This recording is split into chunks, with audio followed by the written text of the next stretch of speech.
وَلَقَدْ يَسَّرْنَا الْقُرْآنَ لِلذِّكْرِ فَهَلْ مِن مُّدَّكِرٍ استطعتم ان تنفذوا من اقطار السماوات والارض فانفذوا لا تنفذون الا بسلطان۔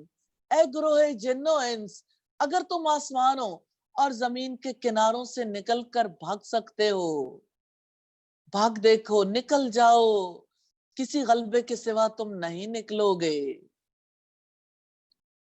قیامت کے دن اللہ تعالیٰ لوگوں کو جمع کرے گا، ان کی کمزوری اور بے بسی کو ظاہر کرنے کے لیے فرمائے گا اگر تمہیں زمین اور آسمان میں کوئی راستہ، کوئی سوراخ ملتا ہے اللہ کی بادشاہت سے بھاگ سکتے ہو، بھاگ جاؤ۔ فنفذو فنفذو فنفذو یعنی نکل جاؤ نکل جاؤ نکل جاؤ، جیسے لوہے کی سلاخ کہ ایک سرے کو آگ پر گرم کیا جائے تو تھوڑی دیر بعد حرارت دوسرے سرے تک خود ہی پہنچ جاتی ہے، اسی کو نفاذ کہتے ہیں، یعنی قوت سے کسی چیز کا اجرا ہونا۔ جیسے کہتے ہیں کہ اس ملک میں کل سے فلاں قانون نافذ ہو چکا، اور جیسے سرعت سے داخل ہونا، آر پار ہو جانا، جیسے برقی رو آر پار ہو جاتی۔ لا تنفذون الا بسلطان، کسی غلبے کے سوا تم نہیں نکل سکو گے۔ ظلم انسانوں کو کہاں پہنچا دیتا ہے، ہاں کسی بھی نوعیت کا ہو، انسانوں کے پاس ڈیسیژن پاور ہی نہیں رہتی۔ جو مظلوم بنتا ہے نا اور بن کے رہتا ہے اور اس پر ظلم ہوتا ہے تو اس کے لیے اللہ تعالیٰ کی عبادت کرنا بھی ممکن نہیں ہوتی۔ تو غلبہ اور شدید قوت بھی اور اتھارٹی لیٹر یا پروانہ راہداری بھی اللہ تعالیٰ کی مرضی کے بغیر نہیں ملے گا۔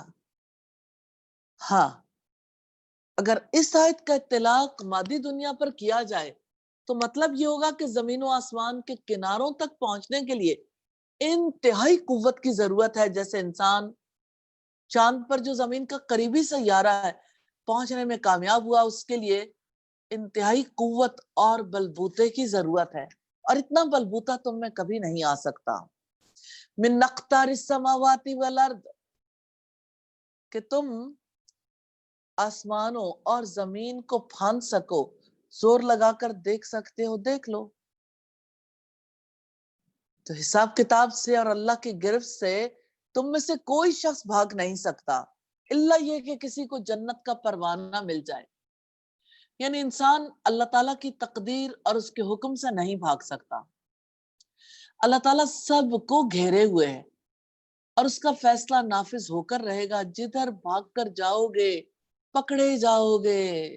میدان محشر میں ساری مخلوق کو چاروں طرف سے فرشتے گھیرے ہوئے ہوں گے، کوئی شخص اپنی جگہ سے ہل نہیں سکے گا، اللہ کے حکم کے بغیر ایک قدم نہیں اٹھا سکے گا۔ اللہ تعالیٰ نے یہ بات اس لیے کی ہے کہ برے لوگ برائیوں سے باز آ جائیں اور نیک لوگ زیادہ نیکیاں کمائیں۔ فَبِأَيِّ آلَاءِ رَبِّكُمَا تُكَذِّبَانِ، تو اے جن و انس تم دونوں اپنے رب کی کن کن نعمتوں کو جھٹلاؤ گے، یعنی موت کے بعد زندگی کی نعمت کو، یا صالحین کی عزت و اکرام کو، یا فاسدوں کی اہانت کو جھٹلاؤ گے۔ یہ اللہ کا عدل ہے، جس کے برابر دنیا کی زندگی میں نہ کوئی رحمت ہے اور نہ کوئی نعمت۔ تو اللہ تعالیٰ نے انسان کو تقدیر سے بھاگ نہ سکنے کا شعور دلایا، جو نعمت ہے، کیونکہ انسان خود کو بے اختیار سمجھتا ہے تب اللہ تعالیٰ کے آگے جھکتا ہے۔ تو اللہ تعالیٰ نے سوال کیا، یہ بتاؤ اللہ تعالیٰ کی کون کون سی نعمتوں کو جھٹلاؤ گے؟ كتاب أنزلناه إليك لتخرج الناس من الظلمات إلى النور بإذن ربهم